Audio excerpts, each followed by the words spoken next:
Olá, ouvintes! Vamos abordar um tema muito importante que afeta a todos nós: o trânsito. Dados do programa Vida em Trânsito da Agência Nacional de Transporte e Trânsito, a AGETRAN, mostram que de janeiro a maio de 2024, Campo Grande, Mato Grosso do Sul, registrou 20 vítimas fatais em acidentes de trânsito. Dessas vítimas, 16 eram motociclistas, 2 eram pedestres e 2 eram ciclistas. Só no último ano, mais de 100 mortes foram registradas. Esses números nos alertam para a necessidade urgente de discutir a segurança no trânsito, a conscientização dos motoristas e as medidas que podem ser tomadas para evitar essas tragédias. Para entender melhor o cenário, é importante destacar que, segundo dados recentes, os acidentes de trânsito são uma das principais causas de morte no Brasil. Em muitas cidades, a infraestrutura deficiente, a falta de sinalização adequada e a imprudência dos motoristas são fatores que contribuem para o alto índice de acidentes. Em Campo Grande, a situação dos motociclistas é particularmente alarmante, já que representam a maioria das vítimas fatais. Nesse podcast, iremos explorar as principais causas desses acidentes, ouvir especialistas em segurança no trânsito e compartilhar histórias que refletem a realidade das ruas da nossa cidade. Nosso objetivo não é só informar, mas também conscientizar e promover um trânsito mais seguro para todos. Trouxemos o 2º Tenente-Coronel do Batalhão da Polícia Militar de Trânsito, Carlos Augusto Regalo, para responder algumas perguntas sobre o trânsito da capital. Quais são as principais causas de acidentes de trânsito na cidade? O que a gente observa, uma causa comum em relação aos acidentes aqui na nossa capital, é o excesso de velocidade associado ao desrespeito à sinalização. Essas seriam assim as principais causas de acidente de trânsito na nossa cidade. Os veículos ainda insistem, os condutores insistem ainda em transitar numa velocidade superior à da via, que no caso em Campo Grande as vias elas comportam no máximo uma velocidade de 50 km por hora, isso nas avenidas. Nas vias de bairro essa velocidade ela cai para 40 km por hora, e a gente observa ainda que em razão dessa grande velocidade que as pessoas imprimem associado ao desrespeito à sinalização, eles são as principais causas de acidente. A gente pode observar que na grande maioria das vezes as vias em que ocorrem os acidentes são sinalizadas, existe a sinalização horizontal, vertical, e ainda assim os acidentes acontecem. Então a gente entende que o comportamento humano ainda é o principal causador dos acidentes de trânsito. Quais áreas da capital têm uma incidência alta de acidentes de trânsito e por quê? Então a gente observa que em Campo Grande não existe uma área, uma avenida que seja recordista de acidentes ou uma localidade. Os acidentes eles acontecem de maneira pulverizada, então a gente não tem uma via em que a gente pode citar que exista um grande número de acidentes. Eles ocorrem de maneira bem pulverizada. Você tinha até antigamente alguns pontos em que havia até uma grande quantidade de acidentes, mas que hoje não existem mais. Por exemplo, Afonso Pena com Ernesto Geisel era um local crítico, mas que em razão da sinalização que já foi implementada ali, esse problema acabou.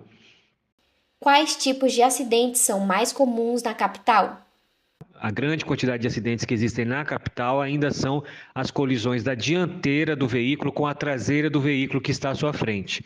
Isso acontece muito em razão da desatenção na condução do veículo e do excesso de velocidade, uma vez que, se a pessoa estiver dirigindo a uma distância segura do veículo que vai à frente e numa velocidade que é compatível com a da via, teria tempo para frenagem, mas a gente observa que não. O que acontece são muitos acidentes com essas características em razão da grande velocidade imprimida pelos veículos. Quais medidas estão sendo tomadas para melhorar a segurança viária em Campo Grande? A nossa principal medida para melhorar a segurança viária na nossa cidade são os bloqueios, as blitzes que ocorrem na nossa capital. Com esse tipo de ação, você consegue retirar de circulação condutores que não são habilitados e que causam um grande número de acidentes na capital. Também, com a Blitz Lei Seca, a gente consegue retirar das vias de Campo Grande um grande número de de condutores que ainda insistem em dirigir sob influência de álcool. A gente tem uma média de que a cada 10 motoristas que são abordados na blitz da lei seca, pelo menos um está dirigindo sob efeito de álcool. Então, isso é um evento que causa muita insegurança viária na capital. Com relação à sinalização horizontal e vertical, essa não é uma atribuição da Polícia Militar.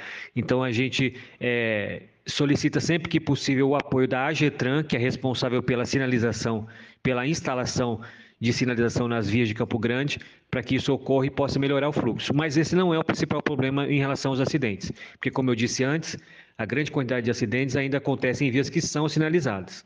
Então, o que a gente faz para melhorar a segurança viária em Campo Grande é a intensificação da fiscalização que é feita pelos policiais militares do Batalhão de Polícia Militar de Trânsito.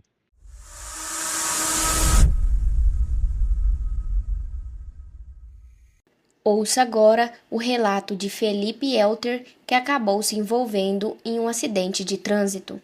Eu estava numa rotatória ali perto da minha casa, na Mata do Jacinto, e eu estava trabalhando com a estradinha, a Fiat Strada, e eu acabei entrando na rotatória e eu não vi que tinha duas moças numa moto que estava bem no ponto cego. Elas acabaram entrando e bateram na frente, assim, meio no capô assim, da estradinha. E assim que teve a colisão, eu já encostei, já vi que encostei nela, já perguntei se ela sabia o nome, se estava tudo bem, se estava consciente, mas era visível os danos que tinham causado na perna de uma das moças e a outra que acabou caindo e por não estar com o capacete preso, o capacete acabou saindo quando ela teve contato com o solo. O fato de você sempre lembrar da cena, do acidente em si, você lembra que, por exemplo, um cruzamento aí, você vai reduzir antes, você vai parar, você não tem que ter pressa, porque às vezes você acaba gerando uma fatalidade aí, tirando uma vida por causa de pouca coisa.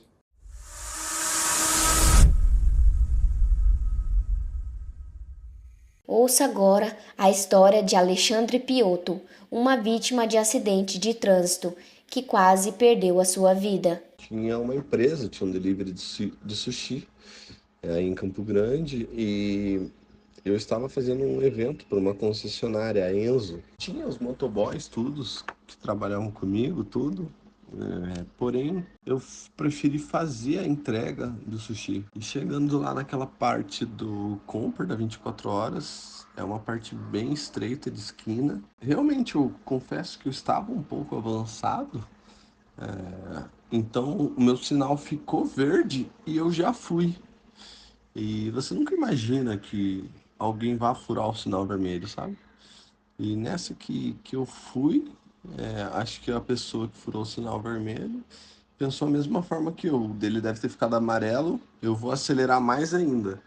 E aí aconteceu o que aconteceu. O velocímetro dele parou a 107 por hora, eu quebrei 16 ossos do corpo, 2 transfusões de sangue, 4 cirurgias, um intramedular no fêmur, 7 fios de Kirchner, vendi a minha empresa, terminei meu relacionamento, vendi meu carro, minha moto, foi prestado socorro sim, porém eu não me recordo de nada, eu me afoguei no próprio sangue, aí uma pessoa, por Deus, foi lá e tirou meu capacete antes que eu me afogasse.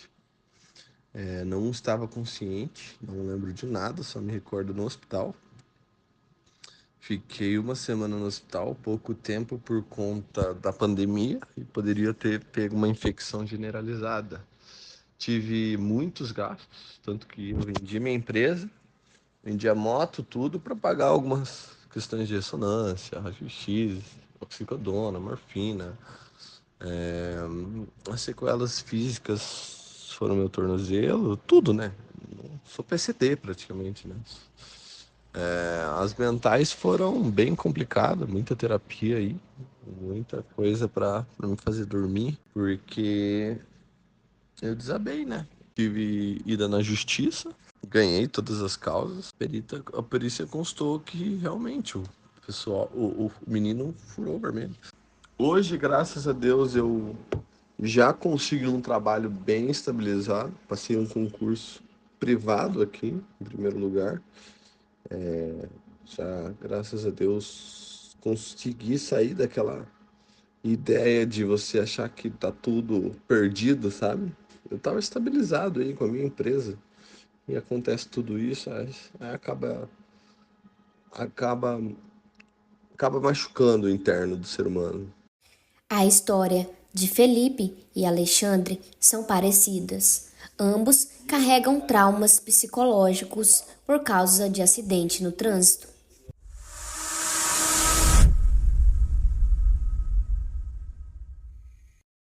Ouviremos agora a psicóloga Nábila Santana para falar um pouco sobre o trauma psicológico que a pessoa adquire após um acidente de trânsito. Então, como que o cérebro reage a esses traumas? A reação a situações de estresse é uma resposta neuroquímica e neurofisiológica do cérebro ao perceber que ele está em perigo, tá? Então, trata-se de uma resposta fisiológica com liberações de hormônio que nos permite sobreviver. É aquela história da luta e fuga, tá? Então, esses hormônios, eles são liberados para a gente se proteger, sendo uma resposta extremamente adaptativa e adequada. Ela engloba aí, nesse caso, como sintomas físicos, o aceleramento aí cardíaco e contração dos músculos, por exemplo, tá bom? Então, aí, o que acontece? Às vezes, você lá no final do dia, passou um dia intenso, um dia muito estressante, você sente dor no corpo, tá? Então, é uma resposta fisiológica até para pedir para o seu corpo parar. No organismo de uma pessoa sadia, ocorre o pico do estresse, com o pico de hormônios do estresse. Quando a situação ela se normaliza, cessa a liberação desses hormônios e a vida se segue adiante, é vida tranquila. O problema é que quando isso ocorre com pessoas que já passaram várias vezes por esse estresse ele acaba se acumulando, tá? Esses hormônios, eles acabam se acumulando. E aí, o que acontece? Essas pessoas que, por exemplo, viveram ali violência doméstica, por exemplo, história precoce aí de maus tratos no início da vida dela, nos primeiros anos de vida, ou abuso, negligência, elas tendem a desenvolver, tá? Mas a gente costuma dizer também que não dá pra gente trazer isso como algo determinante, porque a psicologia diz que todo transtorno ele é multifatorial. Ou seja, o que significa isso? Que depende da forma como a gente enxerga o mundo, né, e as pessoas e o futuro, que visão que a gente tem, ou seja, são os aspectos psicológicos. Daí também envolve como o ambiente, né, eu recebo isso do ambiente, o que o ambiente ali me estimulou, e também envolve a questão genética. Então, isso, de fato, é o que vai fazer com que você desencadeie aí um transtorno. A psicóloga explica agora como o trauma psicológico vai interferir na vida da pessoa envolvida em um acidente. O trauma psicológico vai interferir totalmente no retorno do motorista voltar a dirigir. Muitas pessoas, inclusive, não voltam, tá? Boa parte das pessoas que desenvolvem o TEPT, que é o transtorno do estresse pós-traumático, que é o trauma, não voltam a dirigir.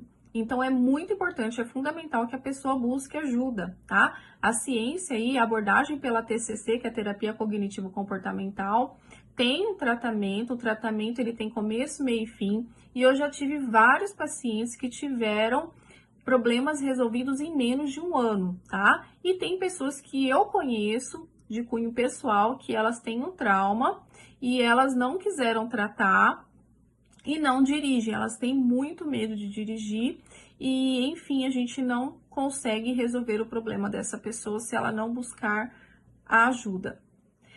Então, os impactos aí são grandes.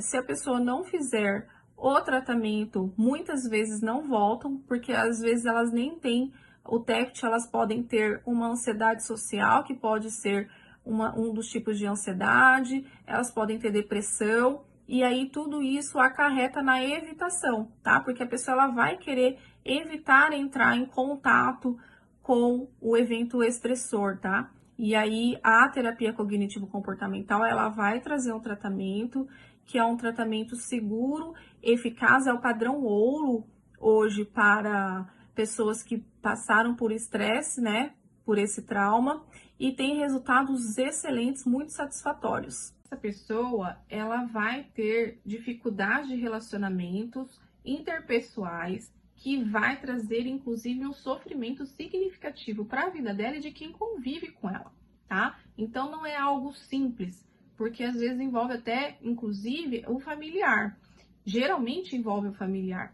E aí, o que ocorre nesses casos é que muitas pessoas, elas acabam evitando, né, entrar em contato, por exemplo, com uma situação estressora, com algo que remeta a lembrança, né, da situação, e isso gera um sofrimento muito grande, porque ela começa a evitar, tá? Então, uma das estratégias aí da pessoa que ela utiliza, que vai naquele momento até ajudá-la, é evitar sair nos lugares, é evitar conversar com pessoas, é evitar ficar pensando na situação. E dependendo de alguns casos, a gente já sabe, aí já está bem estabelecido que no meio do tratamento, parte do tratamento, ela vai ter que expor. Mas tudo isso é feito de uma forma que a pessoa, ela consiga. A gente não vai trazer essa pessoa para sofrer. Ela vai, na verdade, passar por um processo para poder sair dessa situação e ter a remissão total desses sintomas.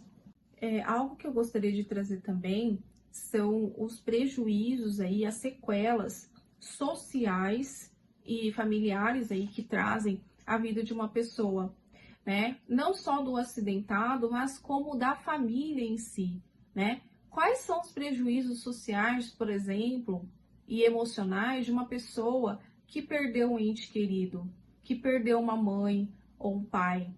Quais são os prejuízos sociais e financeiros de uma família que tem uma pessoa que está ali agora dependente de outras pessoas, né? Então, psicologicamente dizendo e socialmente dizendo, há um aspecto aí de algo silencioso, que muitas pessoas às vezes não entendem o que passa na vida dessas pessoas, o quanto que isso impacta diretamente na vida de quem convive com alguém que sofreu um acidente. Os prejuízos aí são inúmeros. Você ter um pai de família, uma mãe de família que se foi, inclusive você ter uma pessoa que convive, né, que ela já está debilitada, ela vai ficar, por exemplo, o resto da vida ali com um problema, ainda que ela tenha sobrevivido. Isso é algo muito sério, né? Porque isso gera um impacto na vida, não só da pessoa que sofreu o acidente, mas de quem convive com ela também. Então, além do impacto psicológico, né? De desenvolver talvez aí um transtorno depressivo, um transtorno ansioso, um trauma, a pessoa vai ter que conviver com isso o resto da vida. E muitas pessoas, né, não estão preparadas até para lidar com situações como essa. A gente não espera ter um acidente de trânsito durante a nossa vida, né? A gente sabe se proteger. Esses hormônios aí que nós temos do estresse, da ansiedade, serve para a gente saber, olha, eu posso cometer algo que possa colocar minha vida em risco. Mas acidentes, às vezes, são acidentes, né? A gente não espera. Então, eu deixo até, inclusive, uma reflexão, porque os prejuízos sociais, as sequelas, né, emocionais, sociais, familiares, né, elas são inúmeras. E muitas pessoas sofrem, muitas famílias aí, elas se desfazem. Muitas famílias, por exemplo, elas teriam um futuro melhor, mas às vezes se vai um pai de família, uma mãe de família, um filho, e tudo isso pode ser evitado, tá? A educação, ela traz aí, abre as portas, né? Ela traz possibilidades, e a gente sabe que quando a gente se protege no trânsito, quando a gente obedece às leis e às normas de trânsito, a gente evita muitos acidentes. Chegamos ao fim e discutimos um tema crucial para a nossa sociedade: a segurança no trânsito. Os dados que apresentamos e os casos relatados mostram a urgência de mudanças. Nós, como jornalistas, temos um papel fundamental na transformação desse cenário. Através da informação, podemos conscientizar a população sobre a importância de um comportamento seguro no trânsito, Podemos destacar as histórias por trás dos números, humanizando as estatísticas e mostrando o impacto real das tragédias nas famílias e na comunidade. Devemos continuar investigando e divulgando problemas estruturais que contribuem para a insegurança no trânsito, como a falta de sinalização, a necessidade de melhorias nas vias e a fiscalização inadequada. Além disso, é essencial promover debates públicos, ouvir especialistas e pressionar as autoridades para que as políticas eficazes sejam implementadas. Nosso compromisso é usar a comunicação como uma ferramenta de mudança. Cada reportagem, cada entrevista e cada história contada tem o poder de educar e sensibilizar os nossos ouvintes, incentivando-os a adotar comportamentos mais responsáveis. Agradecemos a todos que nos acompanharam até aqui. Lembrem-se, um trânsito seguro depende de cada um de nós. Dirija com cuidado, respeite as leis e seja um exemplo positivo nas ruas. A produção do podcast foi realizada pelos alunos Bruna Barros, Denise Rocha dos Santos, Elder Henrique e Maria Luísa Massulo, para a disciplina Sistemas, Mídias e Cidadania, do curso de jornalismo da UFMS.